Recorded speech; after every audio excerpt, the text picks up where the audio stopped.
Now I request for the next session, Dr. A. Pathak sir. He is BE PDIS, PG HRD, MBA, PGD, HRD, PhD, SMISE with 25 years of experience and safety head at Ultratech Cement Baikund. इनके लिए ज़ोरदार तालियां हो जाएं और इनका जो topic है बहुत इंटरेस्टिंग है, mentoring and enforcement of panacea of safety. नमस्कार, जय जोहार. आवाज आई? गुड मॉर्निंग में आवाज नहीं आती है. जब आप दिल से जुड़ेंगे तो आवाज आएगी. यस, नमस्कार, जय जोहार, जय छत्तीसगढ़. देखिए, ये होता है दिल से जुड़ना. दिल से कब जुड़ेंगे हम? जब हम दिल की समझेंगे, दिल की बातें सुनेंगे. दिल की बातें कब होती है? जब हम इमोशनल बॉन्डिंग रहेगा. इमोशनल बॉन्डिंग कैसे होगा? इमोशनल बॉन्डिंग होगा मेंटरिंग से. यहां दो वर्ड है, मेंटरिंग एंड इन्फोर्समेंट. तो आप लोगों को क्लियर होगा, इससे मालूम होगा कि मेंटरिंग क्या है, इन्फोर्समेंट क्या है. मेंटरिंग किसके लिए होता है? कोई आंसर? मेंटरिंग किसके लिए करते हैं? अपने लिए, फैमिली के लिए, अपने बच्चों के लिए बोला उन्होंने सर ने, अपने टीम के लिए, जो भी आपके साथ काम कर रहा है, जो भी लोग हैं आपके साथ काम करने वाले, उनके साथ मेंटरिंग करते हैं. मैं तो इतना कहूंगा कि आप खुद का मेंटरिंग करें. सेल्फ मेंटर्ड बोलते हैं ना, सेल्फ ड्रिवन पर्सनालिटी, जिसे फॉलोअप की जरूरत नहीं होती है. वेल डिसिप्लिन्ड, यम नियम का पालन, बहुत सारी चीजें हैं, मैं जोड़ूंगा नहीं क्योंकि ये 2 घंटा चला जाएगा. तो मेरा जो यहां पे दो ही वर्ड है. इसी 2 वर्ड में मैं पूरी प्रकृति का परिक्रमा करेंगे, पूरी सृष्टि का परिक्रमा करेंगे. क्योंकि गलतियां तो होती है, हमसे भी होती है. चाहे आप पीएचडी कर लीजिए, चाहे आप क्लास 5 तक पढ़िए, गलतियां होगी. क्योंकि ये हमारे बिलीफ में है, शुरू से हमको टोका नहीं गया, बताया नहीं गया. जैसे साहब अभी बोल रहे थे, रियानी साहब, समीम साहब और हमारे संदीप साहब भी बता रहे थे, बिहेवियर के इशू के बारे में काफी चर्चा हो रही थी. तो साइरस मिस्त्री का एक्सीडेंट हो सकता है, क्यों नहीं हो सकता है? अभी हम लोग ज्यादातर बातें कर रहे थे किसके बारे में? वर्कमैन के बारे में, जो सबसे बॉटल में वीकेस्ट लिंक है हमारी सोसाइटी का, हमारी इंडस्ट्री का. सबसे वीकेस्ट लिंक होता है वर्कमैन. मैं यहां वर्कमैन की बात नहीं करूंगा, मैं यहां पे human man power, human resource की बात करूंगा. चाहे वो ऑफिसर हो, चाहे वो मैनेजर हो, चाहे एक वर्कर हो. मैं तो समझता हूं कि वर्कमैन बहुत आज्ञाकारी होता है, अच्छे से फॉलो करता है, इंप्लीमेंट करता है. यदि आप सही डायरेक्शन दें, सही ज्ञान दें और उस ज्ञान को इंप्लीमेंट कराने में आप सहयोग करें. जनरली क्या होता है कि मेंटरिंग के पहले बहुत सारा चीज होता है. इंडस्ट्रियों में बात करता हूं, इंडस्ट्री के मामले में बात करूंगा. ट्रेनिंग होता है, हेल्थ चेकअप होता है, फिटनेस देखते हैं, लेकिन उसका इमोशनल स्टेटस हम चेक नहीं करते, उसका मेंटल स्टेटस हम चेक नहीं करते, उसका सोशल बैकग्राउंड हम चेक नहीं करते, उसका फैमिली बैकग्राउंड चेक नहीं करते कि उसके मन में क्या चल रहा है, उसकी भावनाएं किस तरह से है. वही व्यक्ति 16 घंटा अपने घरों में रहता है, उन भावनाओं से जूझते रहता है. वहां की मानसिक परिस्थितियां क्या है मुझे पता नहीं. हमने उसका हेल्थ पैरामीटर देख लिया, ईसीजी ठीक है, ब्लड प्रेशर ठीक है, डायबिटीज नहीं है, कोई न्यूरल डिसऑर्डर नहीं है, उसको ड्यूटी पे लगा दिया. उसके बाद इंडक्शन, ट्रेनिंग, रीट्रेनिंग, बहुत सारी चीजें हैं. ट्रेनिंग ऑन व्हील आ गया, वीआर ट्रेनिंग के थ्रू हम लोग ट्रेनिंग देते हैं, वर्चुअल रियलिटी के थ्रू. बहुत प्रकार से बहुत मॉड्यूल्स हैं ट्रेनिंग के, उसके माध्यम से ट्रेनिंग देते हैं. लेकिन रिजल्ट क्या निकलता है? एक्सीडेंट तो होता ही है। हमने साइट को परफेक्ट बना दिया, हमारे जो वर्क प्लेस है, जो फैसिलिटी है, एक्सीडेंट फ्री है, अनसेफ कंडीशन नहीं वहां पे, फिर भी अनसेफ एक्ट हो रहा है। अनसेफ कंडीशन फ्री साइट है, लेकिन फिर भी वहां पे अनसेफ एक्ट हो रहा है, एक्सीडेंट हो रहा है, इंसिडेंट हो रहे हैं, नियर मिस हो रहे हैं। उसके पीछे जो बैकग्राउंड है यही है कि हमने दिया है, वन वे सिस्टम फॉलो किया है। जो भी हमारे मैनेजर हैं, सुपरवाइजर हैं, इंजीनियर हैं, उसने उनको थोपा है, ये कर लो, वो कर लो, SWP बना लो, परमिट देख लो, ट्रेनिंग ले लो। अभी हमारे जो पहले जो यहाँ पे जो लेक्चर दे रहे थे हमारे सीनियर्स, उन्होंने सही सही बताया कि बहुत कुछ कर रहे हैं हम लोग, लेकिन सब कुछ वन वे हो रहा है, वन वे ट्रैफिक है। जब वन वे ट्रैफिक होगा आपके घर में, आपके बच्चों के साथ, आपके फैमिली में, तो वहां कुछ भी इंप्लीमेंट नहीं होगा, कुछ भी इंप्लीमेंट नहीं होगा, वो अपने मन से ही करेगा। आप किसी बच्चे को मना कर दो मोबाइल कल से नहीं देखना है, फिर देखो क्या होता है। एक वीडियो आया था सोशल मीडिया पे, उसकी मदर उसको बार बार मना कर रही है कि मोबाइल मत देखो, मत देखो। एक दिन उस बच्चे ने हैमर उठाया, उसकी अपने मदर के ऊपर में ठोक दिया। ये वन वे ट्रैफिक से काम नहीं होने वाला। वन वे ट्रैफिक पहले था 1980 में, 1970 में, कि जो पेरेंट्स बोलेगा वो फॉलो करेंगे। अब वो समय चला गया, समय के साथ हमें रीमोल्डिंग करना पड़ेगा, रिकैलिब्रेट करना पड़ेगा हमारा थॉट प्रोसेस, हमारा माइंडसेट जो है ना, उसको रिकैलिब्रेट करना पड़ेगा। तो जो सिचुएशन के अनुसार से हमको टू वे कम्युनिकेशन करना है, किसी भी के साथ, फैमिली में भी, बच्चों के साथ भी, और जहां हम काम करते हैं, जो भी हमारा वर्क प्लेस है, जो भी हमारा फैसिलिटी है, चाहे ऑर्गेनाइज सेक्टर हो चाहे अनऑर्गेनाइज सेक्टर हो, इसको कई तरह से आप जोड़ सकते हैं। यदि आप किसी एक व्यक्ति का जान बचाते हैं, जीवन बचाते हैं, तो वो बहुत बड़ा धर्म का काम है, पुण्य का काम है। तरीका कुछ भी हो सकता है, और तरीका ऐसा अपनाएं कि वो व्यक्ति जो भी है आपसे जुड़ा हुआ, आपके घर का, परिवार का, समाज का, कार्य क्षेत्र का, उसके जीवन में परिवर्तन आए, बदलाव आए, ताकि वो अनसेफ बिहेवियर जो है, एट रिस्क बिहेवियर जो है, उसमें कंट्रोल हो, उसमें चेंजेस हो, उसमें पॉजिटिविटी आए। तो मेंटरिंग उसी के लिए करना है। तो दो वर्ड आप ही देख लिया, एक तो मेंटरिंग हो गया, दूसरा इन्फोर्समेंट हो गया। मेंटरिंग के इसलिए बोल रहा हूं कि मेंटरिंग नहीं हो रहा है, कहीं नहीं हो रहा है, क्योंकि मैं 27 ईयर से इंडस्ट्री में काम कर रहा हूं, starting from petrochemicals, construction, consultancy, steel and power, and अभी मैं सीमेंट में हूं। तो मेंटरिंग प्रोसेस अडॉप्ट कीजिए। ये पैनिसिया ऑफ सेफ्टी है। पैनिसिया मतलब समझ रहे हो ना, रामबाण दवाई है, रामबाण दवाई है। जब रामबाण दवाई आप सेफ्टी में इस्तेमाल करेंगे तो आपका 50 to 70% अनसेफ एक्ट खत्म हो जाएंगे। अनसेफ एक्ट यदि खत्म हो गया तो बाकी चीज भी आपकी धीरे धीरे कंट्रोल हो जाएंगे, एलिमिनेट हो जाएंगे। तो मेरा ये टॉपिक बहुत पुराना टॉपिक है, मेंटरिंग एनफोर्समेंट। अब मेंटरिंग आपने अच्छा से किया, इसका मॉनिटरिंग भी कर रहे हैं आप कि किसका मेंटरिंग करना है, किसका नहीं करना, वो भी ध्यान रखना है आपको।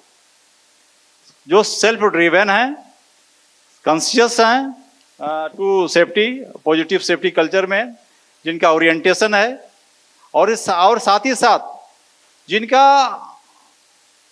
ट्रैक रिकॉर्ड भी देखना पड़ेगा। ट्रैक रिकॉर्ड क्या है, पास 6 महीने में, साल भर में, 2 साल में उनका वायलेशन क्या है, किस लेवल का वायलेशन है, एट रिस्क बिहेवियर कितना है, रेड रिस्क पीपुल है आपके साइड पे या नहीं है, रेड रिस्क पीपुल जो बार बार गलतियां करता हो। सिस्टम अडॉप्ट करना पड़ेगा ताकि आप ट्रैक कर सकें, आपके पास डाटा रहेगी, और उसकी उस डाटा को आप कैसे इंप्लीमेंट करेंगे, कैसे यूज करेंगे, ये आपको इसका एक सिस्टम बनाना पड़ेगा और तरीका ढूंढना पड़ेगा।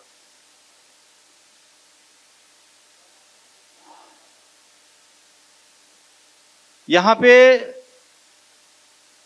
जो वर्ड लिखा हुआ है, मेंटरिंग करने से आदमी में बहुत बड़ा चेंजेस होगा। मैंने अभी बताया कि उसमें एक जो बोलते हैं ना, टू वे कम्युनिकेशन होगा, ट्रस्ट डेवलप होगा। अभी ट्रस्ट कहीं नहीं है।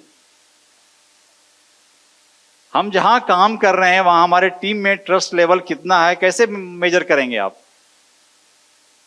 जब आपकी बात वो 100% फॉलो करने लगे, वो अपनी दर्द, अपनी तकलीफें, अपना प्रॉब्लम आपको शेयर करने लगे, इसका मतलब है कि वहां ट्रस्ट है।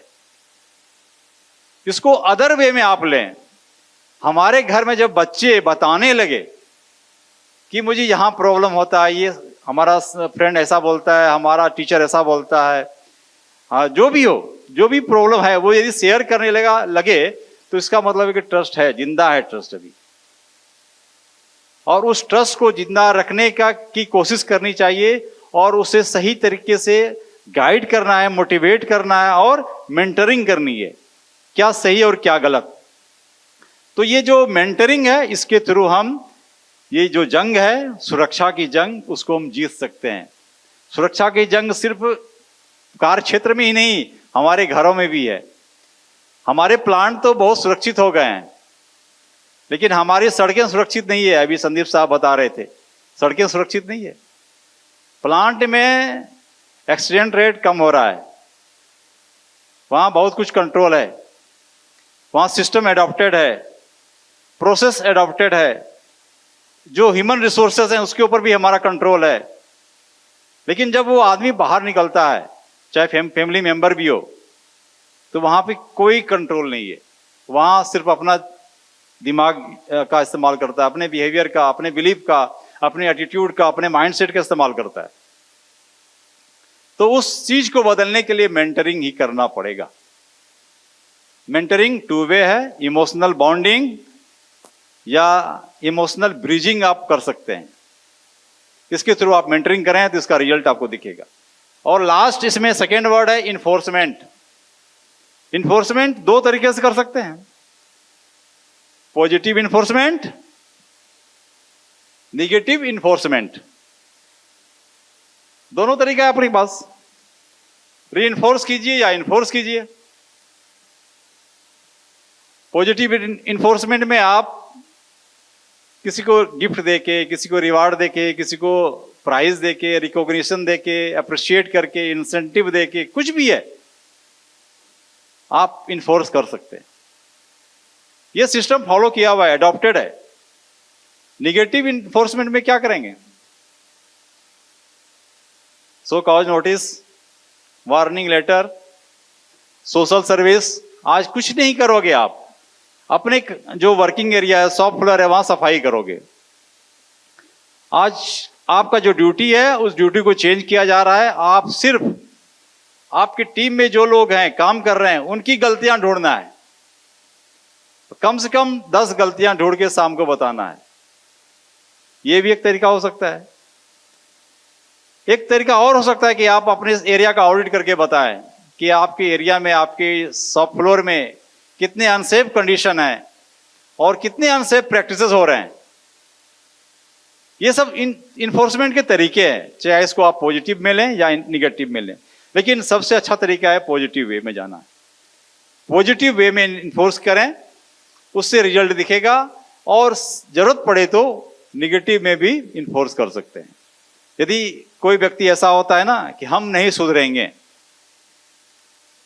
मैं समझता हूं कि यहां पे जितने लोग बैठे हैं सभी लोग सीट बेल्ट लगाते होंगे, क्रैश हेलमेट सभी लोग पहनते हैं। पक्का हृदय पे हाथ रख के बोले, सभी लोग सीट बेल्ट लगाते हैं? 100%। आपके फैमिली मेंबर लगाते हैं? 100% की बात कर रहा हूं। नहीं ना? नहीं। मतलब है कि 99.9% का कंप्लायंस है, 0.1% का कंप्लायंस नहीं है ना। आत्मा जो है ना 0.1% है, सोल। देखा है किसी ने?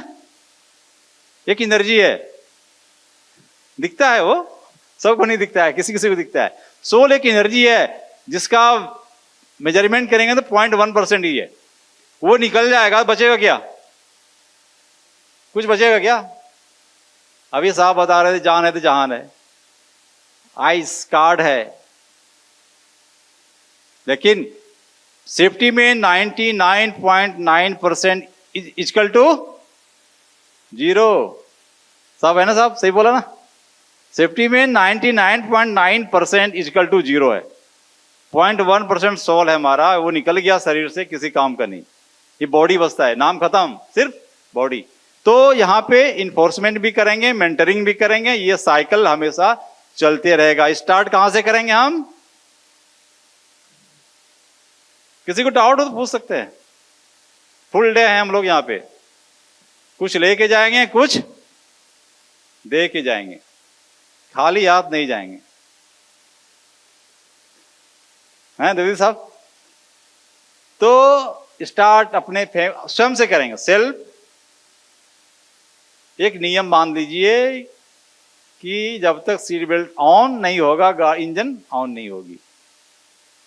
चाहे आपके गाड़ी में कोई भी बैठे, चाहे मोटरसाइकिल हो, चाहे कार हो, चाहे लंबोर्गिनी हो, चाहे ट्रक हो, चाहे बस हो, कुछ भी हो, सिस्टम फॉलो करना है, प्रोसेस फॉलो करना है।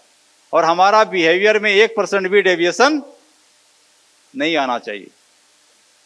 यदि आपने अनुशासन का पालन कर लिया, मैं दावा करता हूं कि आपको कोई डिगा नहीं सकता है। यही सबसे बड़ी साधना है जीवन की। तो अनुशासन पहले है। स्टार्ट कहां से होगा? सेल्फ से। और कहां ले जाएंगे उसको? फैमिली तक ले जाएंगे। फैमिली के बाद फिर कलीग में जाएगा, पीयर्स में जाएगा, सबऑर्डिनेट्स में जाएगा, जहां तक जाना हो जाएगा। उसको एक्सपेंड करना है। हॉरिजॉन्टली करें या वर्टिकली करें, कोई दिक्कत नहीं है, लेकिन उस चीज को, उस एनर्जी को आपको एक्सपेंड करते रहना है। कुछ की एलिमेंट्स है मेंटरिंग के, जस्ट आप लोग जानते हैं, क्योंकि यहाँ पे काफ़ी एक्सपीरियंस लोग हैं और मल्टीपल फील्ड से, मल्टीपल फोरम से जुड़े हुए हैं। तो जस्ट मैं शेयर कर रहा हूँ जो मैंने अभी बताया है, वही चीज़ है कि 2 वे चलेगा। ये इमोशनल कनेक्ट करना है। इमोशनल कनेक्ट नहीं हुआ तो आपका नॉलेज, आपका ज्ञान पुस्तक में ही रह जाएगा। हमने कितना किताब पढ़ लिया, लेकिन किसके लिए पढ़ा? हमने नौकरी पाने के लिए पढ़ा। इंप्लीमेंट कुछ नहीं करना है। हमने नॉलेज लिया है नौकरी करने के लिए, और वो नॉलेज नौकरी में इस्तेमाल नहीं होती। तो इसलिए जो भी आप लें उसको अपने जीवन में इस्तेमाल करना है। उसको इमोशन के थ्रू, अपने मन के थ्रू उसको जोड़ना है। चीजों को जब जोड़ेंगे तब वो उसका रिजल्ट, उसमें परफेक्शन आएगा। एक मिनट, एक्सपेक्टेशन भी क्लियर करना पड़ेगा। किस लिए हम करेंगे? मेंटरिंग का पर्पस क्या है, किस लिए करेंगे, क्या टॉपिक है, क्या एजेंडा है, वो दोनों पक्ष जिसके साथ आप 1 to 1 करेंगे, पहले सुनेंगे फिर बताएंगे। मेंटरिंग में इंस्ट्रक्शन नहीं होगा, मेंटरिंग में कोचिंग नहीं होगा। आप बताएंगे, उनको समझना है, उनको रियलाइज कराना है कि ये चीज ऐसा है, ये चीज ऐसा है। फिर बाकी जो स्किल सेट्स एंड गैप्स है, ये मैं इंडस्ट्री पॉइंट ऑफ व्यू से बोल रहा हूँ, जहाँ हम काम करते हैं, जो हमारे टीम है, जो हमारे टीम मेंबर्स हैं, पीयर्स हैं, कलीग्स हैं, उनके साथ जब आप बात करेंगे तो वहाँ ये कुछ एक बेंचमार्क बनाना पड़ेगा। क्या एक्सपेक्टेड है, क्या स्किल सेट होना चाहिए और क्या आप में नहीं है, तभी वो डेवलप करेगा, तभी वो ग्रूम कर पाएंगे आप। नहीं तो एक आदमी कई सालों से, बरसों से वही काम कर रहा है, मोनोटोनस हो गया है एक्टिविटी, जो भी एक्टिविटी है उसका, उसमें कैसे एनर्जी आप डाल सकते हैं, कैसे इसमें न्यू, क्या बोलते हैं, इन्फ्यूज कर सकते हैं, न्यू एनर्जी, नई ऊर्जा कैसे उसमें भर सकते हैं। ये उसके लिए आपको कुछ स्किल सेट और गैप आपको ढूंढना पड़ेगा, आपको बेंचमार्क बनाना पड़ेगा उसके लिए। कोचिंग करना है। कोचिंग किसके लिए करनी है? जो गैप है, जो भी आपके पीयर्स हैं, टीम मेंबर्स हैं, उसमें जो गैप है, मेंटरिंग प्रोसेस में उस गैप को ठीक करना है। हो सकता है उसके लिए आपको रीट्रेनिंग, ट्रेनिंग, और भी ऑनलाइन सेशन हो सकता है, ऑफलाइन सेशन हो सकता है, 1 to 1 सेशन हो सकता है। किसी टॉपिक के ऊपर में उसको सही जानकारी नहीं है, किसी एक्टिविटी के ऊपर में, तो वो चीज़ आप बता सकते हैं, सिखा सकते हैं। फिर इसमें लास्ट पॉइंट जो है रेगुलर मॉनिटरिंग करनी है। रेगुलर मॉनिटरिंग करेंगे तब मालूम पड़ेगा कि उसके बिहेवियर में क्या चेंज हुआ, क्या इम्पैक्ट आया। आपकी जो मेहनत है, आपका जो एनर्जी है, वो उसके अंदर में ट्रांसफॉर्म हो रहा है कि नहीं हो रहा है। नहीं तो क्या है कि आपका जो भी है, जो भी इनपुट्स है, सब वेस्ट हो जाएगा। नेक्स्ट पॉइंट में इन्फोर्समेंट है। इन्फोर्समेंट बोलें या री इन्फोर्समेंट बोलें, पहले मैं शेयर किया कि पॉजिटिव हो सकता है या निगेटिव हो सकता है। सबसे अच्छा क्या होता है? पॉजिटिव हमेशा अच्छा रहता है, लेकिन पॉजिटिव के साथ हमें भी पॉजिटिव अपने मन को, अपने विचारों को, अपने माइंडसेट को, अपने बिहेवियर को, अपने एक्शन को भी पॉजिटिव करना पड़ेगा। तो इसमें हम बहुत सारे तरीका हैं कि ये की एलिमेंट्स है जिसको हम फॉलो कर सकते हैं अपने कार्य क्षेत्र में, जहां भी हम रहें, जहां भी काम करें। रीट्रेनिंग कर सकते हैं जहां कहीं गैप दिखता हो। जो भी आपका कलीग्स है, पीयर्स है, उसको उसके स्पेसिफिक पॉइंट के ऊपर में, टॉपिक के ऊपर में ट्रेनिंग देना, रीट्रेनिंग देना। फिर काउंसलिंग करेंगे यदि बिहेवियरल इशू है। बार बार कई वर्कमैन ऐसे होते हैं, कई एम्प्लॉई ऐसे होते हैं, मैंने तो कई मैनेजर को भी देखा है, शॉप फ्लोर पे जाते हैं, गॉगल्स नहीं पहनते हैं। कोई शार्प एज उठाना हो या हैंड रेलिंग को पकड़ना हो तो ग्लव्स वगैरह नहीं पहनते हैं। ग्लव्स नहीं पहनेंगे तो आप हैंड रेलिंग नहीं पकड़ पाएंगे, क्योंकि डस्ट तो रहता ही है कहीं भी रहें। और कई केसेस ऐसे भी हुए हैं कि हैंड रेलिंग नहीं पकड़ते हैं आप, स्टेयर पे कुछ वाटर ड्रॉप्स रहे या ऑयल ड्रॉप्स रहेगा तो आप स्लिप करेंगे और मल्टीपल इंजरी होगा। तो ये 3 पॉइंट कॉन्टैक्ट होता है स्टेयर पे चढ़ने के लिए, कोई भी स्टेयर हो, लैडर्स हो। तो उसके लिए कुछ मैंडेटरी चीज़ें हैं जो हमें फॉलो करना है। उसके बिहेवियरल इसको समझने के लिए बार बार आपको मॉनिटरिंग भी करना पड़ेगा और कुछ डाटा भी रखने होंगे। जैसे मैंने बताया कि रेड रिस्क पीपुल कुछ ऐसे होंगे आपके शॉप फ्लोर में, आपके डिपार्टमेंट में, रेड रिस्क पीपुल जो जल्दी सुधरते नहीं है, हम नहीं सुधरेंगे वाले होते हैं। तो उनका लिस्ट बनाना पड़ेगा और उनका मॉनिटरिंग करनी होगी कि इनके बिहेवियर में कितना चेंजेस हो रहा है। फिर engagement with family and individual, जो भी वायलेटर है आपके डिपार्टमेंट में, आपके सेक्शन में, आपकी टीम में, यदि लगता है कि बार बार गलती करता है तो एक सेशन उनके फैमिली के साथ भी कीजिए। जो भी फैमिली मेंबर्स हो उनके साथ बैठना है, चाय नाश्ता करें, चाहे होटल में बैठ जाएं, ढाबा में बैठ जाएं, कहीं भी बैठ के आप बातें करें। पॉजिटिव वे में होना है, वहाँ पे ब्लेम गेम नहीं होना है, किसी को छोटा या किसी को बड़ा नहीं करना है, किसी भी टाइप का कॉम्प्लेक्सेस क्रिएट नहीं करनी है, क्योंकि ये सब इशू बहुत साइकोलॉजिकल होता है और बीमारियां जो होती है यहीं से स्टार्ट होती है। साइकोसोमेटिक कोई भी बीमारी फर्स्ट स्टार्ट यहाँ से होगा, फिर बॉडी में ट्रांसफर होगा। तो इसलिए सेफ्टी एक ऐसा टॉपिक है जिसके ऊपर में ज़्यादा इन्वेस्टमेंट नहीं हो रहा है और जो सबसे कॉस्टलीस्ट कैपिटल है ह्यूमन मैन पावर, इसके ऊपर में फोकस भी ज़्यादा नहीं है, क्योंकि इंडिया में सबसे चीपेस्ट मैन पावर मिलता है तो रिप्लेसमेंट बहुत ज़्यादा है। आज ये नहीं तो कल दूसरा आ जाएगा, लेकिन जो वैल्यूज ह्यूमन बॉडी की है, एक आदमी की है, वो समझ नहीं रहा है। इसलिए मैं इसके ऊपर में ज़्यादा फोकस कर रहा हूँ कि फैमिली को भी इन्वॉल्व करना है। यदि लगता है कि इस रोल में, इस प्रोफाइल में, जो भी प्रोफाइल उसका डिफाइंड है उसमें सूट नहीं है वो, तो आप रोल चेंज करें, दूसरे प्रोफाइल में उसको सेट कर सकते हैं। उसके बाद और भी कुछ कर सकते हैं, तो वर्बल वार्निंग देते हैं। यदि उसको वार्निंग नोट इशू किया या समझाया है, काउंसलिंग किया है, उसको बैठा के 1-to-1 किया है, तो उसका रिकॉर्ड रखें आप। रिकॉर्ड रखने से क्या होगा कि मालूम पड़ेगा पूरे 6 महीने, साल भर में जो रेड रिस्क पीपुल है, रिस्क प्रोन बिहेवियर है, उसमें क्या चेंजेज आ रहे हैं। इससे फिर आपका ट्रैकिंग इजी हो जाएगा और इसका जो आउटकम रिजल्ट वगैरह आपको दिखेगा फ्यूचर में। रिटर्न वार्निंग भी आप दे सकते हैं। एस्केलेशन मीन्स उसके रिटर्न के बाद और कुछ हो सकता है।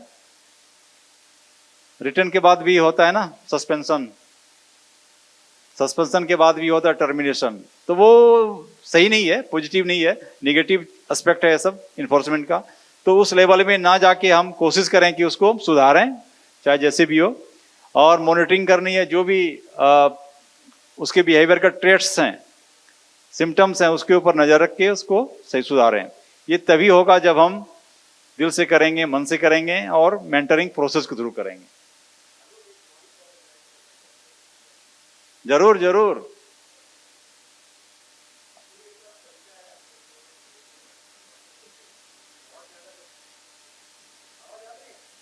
आ रही, मुझे आ रही है। एक और तरीका है हम लोग में, जो प्रीवियस स्लाइड आपने दिखाया है, हम लोगों ने इससे ज्यादा जो आप बोले रोल चेंज ना, उसमें थोड़ा सा हम लोगों ने ये चेंज किया कि अगर वो बंदा वायलेशन कर रहा है ना, so we put him in safety team and we put them in safety team and you have to act as a safety supervisor, safety inspector for at least 1 week. ठीक है, सही है। एंड देन उसके बाद we review his performance, what he has learn, because जो violation जो आप बोले ना, रेड फ्लैग वाले बंदे, हम आइडेंटिफाई करते हैं उनको कि ये कौन है।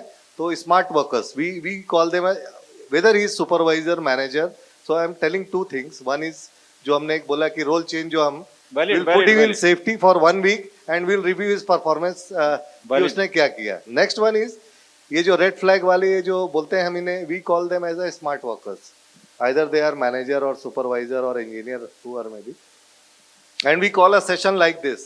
उनकी फैमिली के साथ हम उनको बुलाते हैं, उनके बच्चों को केयर करने के लिए बाहर हम अरेंजमेंट करते हैं, और जो भी हमारे यहाँ इस तरह के अनसेफ प्रैक्टिसेस जो जैसा आप सभी दिखाए, हम अपने यहाँ की दिखाते हैं। ये देखिए, ये है, चल रहा है, और हमने क्या क्या सिस्टम बनाए हुए हैं। Now correlate whether it is expected from them और नॉट। सो जो आप बोले ना, घर तक पहुँचना है, not 1 way, so we are doing it 2 way, and then उनके बीच कंपटीशन करा के, उनको लंच डिनर करा के, we used to send them with gifts। Good, thank you Naveen, thank you. ये प्रोसेस जो भी आप इन्होंने नवीन जी ने शेयर किया कि इंडक्शन इन सेफ्टी डिपार्टमेंट, ये प्रोसेस आज का नहीं है, बहुत पहले से ही है कि जो न्यू एम्प्लॉई आते थे, ऑफिसर या मैनेजर, उनको सेफ्टी डिपार्टमेंट में कुछ दिन रहना पड़ता था, कुछ दिन काम करना पड़ता था। बंद हो गया है, अभी सेफ्टी में प्रोफेशनल लोग ही आ रहे हैं। और कुछ इंडस्ट्रीज में, कुछ ऑर्गेनाइजेशन में ऐसे भी है कि 1 महीना या 1 वीक या 15 डेज सेफ्टी डिपार्टमेंट में इंडक्ट करना जरूरी है, ताकि जो प्रोसेस है उसको मालूम होना चाहिए और उसका इम्प्लीमेंटेशन कैसे होना चाहिए, क्या क्या सिस्टम्स है, उसकी जानकारी 1 वीक या 10 डेज जो भी पीरियड डिसाइड होता है उसमें उसको पता जाता है। तो ये 2 जो क्रिटिकल पैरामीटर्स था, मेंटरिंग एंड इन्फोर्समेंट, उसमें अपने अपने तरीके से इम्प्लीमेंट कर सकते हैं, लेकिन स्टार्ट विथ सेल्फ। और मैं समझता हूँ कि यहाँ इस हॉल में 100+ इंडिविजुअल्स हैं, पर्सनालिटी हैं, और स्टार्ट विथ सेल्फ होगा, लेकिन सेल्फ ड्रिवन होना चाहिए। यदि आपको कोई फॉलो कर रहा है तो वो सेल्फ ड्रिवन नहीं होगा। आपको यदि आपका बॉस फॉलो कर रहा है, रिमाइंडर दे रहा है, तो वो सेल्फ ड्रिवन नहीं होगा। इसलिए इग्निशन की अपने हाथ रखना है, इग्निशन की अपने हाथ होनी चाहिए, और इग्निशन की हमें खुद जलाना पड़ेगा, लगाना पड़ेगा। तो मैं रिक्वेस्ट आपसे करूंगा कि सेल्फ ड्रिवन बनना है। पहला, जैसे सेफ्टी में आप लोग रिक्रूटमेंट करते हैं, तो आप पहला क्या डिसाइड करते हैं, इसका IQ कैसा है? पहला तो ही देखते होंगे ना। कभी आपने उसके EQ के ऊपर कभी डिसाइड किया है क्या? नहीं, EQ SQ भी होता है सर। हाँ, मैं आ रहा हूँ ना, I am coming on that point, है ना। पहले बोलते थे जो इंटेलिजेंट है उसको रिक्रूट कर लो। सही है, एग्रीड। दैट इज नाउ गया जमाना। EQ का भी जमाना गया। Now we are coming in SQ। Yes. आप जितने भी CO देख लीजिए आज के डेट में जो है, तो प्रयास करते हैं कि उसका SQ पोर्शन कितना स्ट्रांग है। क्योंकि हम लोग जो व्यवस्था में काम कर रहे हैं ना, पहले होता था कि जो बच्चा सबसे अधिक बदमाश रहता था, गांव में ऐसे सिखाया जाता था कि बच्चा यदि बदमाश है तो उसको ढीला वाला चड्डी पहना दिया जाता था। तो आज बच्चे बहुत इंटेलिजेंट हो गए हैं, मोबाइल का जमाना है।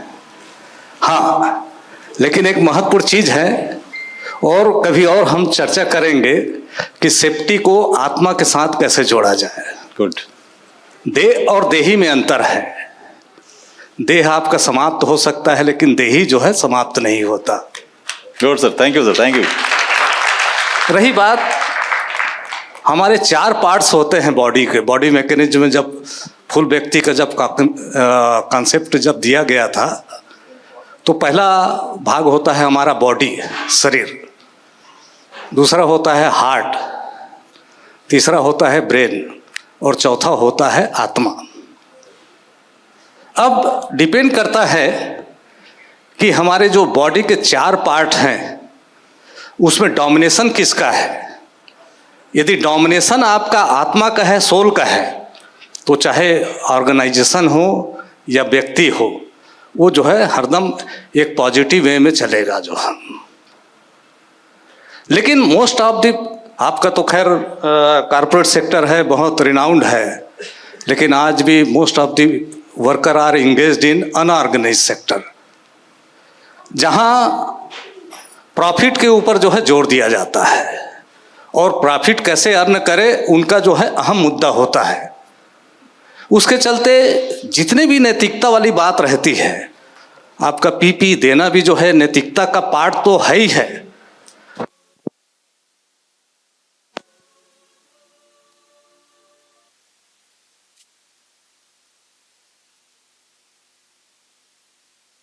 यदि खड़े नहीं होंगे ना, तो आदमी जो है चारों डायरेक्शन से जो है चलते जाते हैं। जिस दिन भारत में अभी जो है रोड सेफ्टी के ऊपर बात चल रही थी, अमेरिका और इंडिया का तुलना किया जा रहा था, बहुत अच्छा लगा जो है। यही इंडियन जब अमेरिका में जाते हैं, दुबई में जाते हैं, तो सेल्फ रेगुलेटेड हो जाते हैं, लेकिन इंडिया में वो रेगुलेशन कहाँ जाता है, क्योंकि हमारा आत्मा जो है मर चुका होता है। और कहीं ना कहीं जब हम विदेश जाते हैं या किसी अन्य स्थान में जाते हैं जहाँ का रूल रेगुलेशन उसके बॉडी में जब इनबिल्ट रहता है कहा जाए, तो मैं कहने का तात्पर्य यह है कि आप जब स्टार्ट करते हैं रिक्रूटमेंट से लेकर, ट्रेनिंग तो बात का पार्ट है जो है, जब रिक्रूटमेंट करते हैं तो एक पॉलिसी होना चाहिए कि उसको सिर्फ महज जो है इंटेलिजेंसी के आधार पर जो है आकलन मत कीजिए। जो है हम लोग सेफ्टी मैनेजर्स होते हैं, लेकिन कोई लीडर पैदा क्यों नहीं कर पाते। और यदि लीडर पैदा कर लिए सेफ्टी में, तो आपको बाकी कोई चीज़ करने की आवश्यकता नहीं होगी जो है। तो प्रयास कीजिए आप लोग सेफ्टी मैनेजर्स मत बनिए, सेफ्टी लीडर्स बनिए, और जिस दिन सेफ्टी लीडर बन जाएंगे तो कोई चीज़ करने की दरकार नहीं होगी। धन्यवाद। और कभी मुलाकात होगी तो इस पर जो है काफ़ी लंबे समय तक अपन चर्चा करेंगे। धन्यवाद सर, पूर्ण सहमति। तो एक तरह से लेसन भी था रजू साहब का कि बॉडी कॉन्शियस नहीं होना है, सोल कॉन्शियस होना है। Thank you. Thank you so much.